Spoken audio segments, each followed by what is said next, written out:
ओ शाम, मेरे हाथ जैसे मुरली लगी हो आज।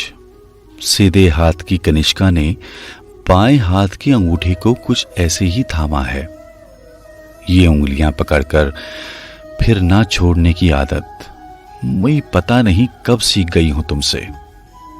ये नैन अब द्वार खोलते ही नहीं, डरते हैं। तुम झट से अपने माँ बाबा के पास भाग जाओगे।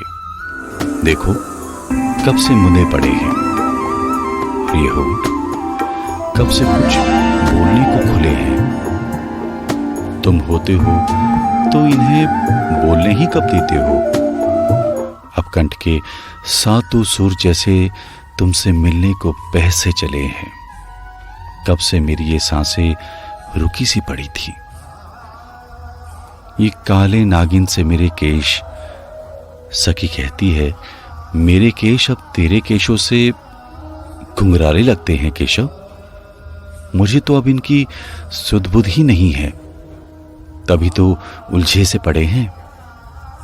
तुम्हारे केशों की तरह कभी कभी मेरे गालों से ये मिलने को आते हैं, बड़ा ही झूम झूम इतराते हैं।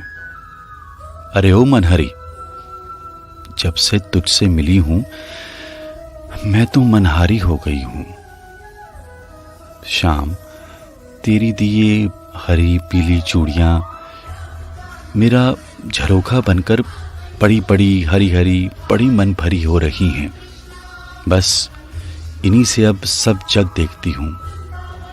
कल रात चौथ का चांद देखने को मुझसे बड़ी ही लाल लाल हो ये लड़ी हैं, और देखो अब कैसे चुपचाप सोई पड़ी हैं। हो पीतांबर, ये तेरी बाट तकती सूनी राहें भी मेरे केशों में आ बसने की मुझसे भीख मांग मांग कर मरी बड़ी लाल भई हैं।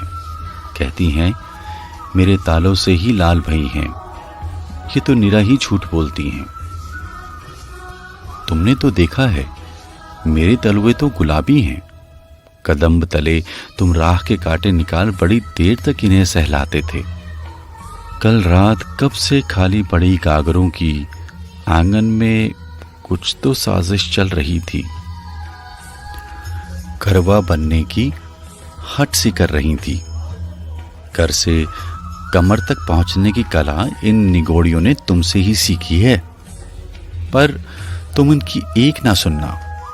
तुम बस इतना करना, आज रात कार्तिक के चांद में अपना रूप और शीतलता भरना। प्यासी रहूं सदा मैं, तुम चरना मत रखना।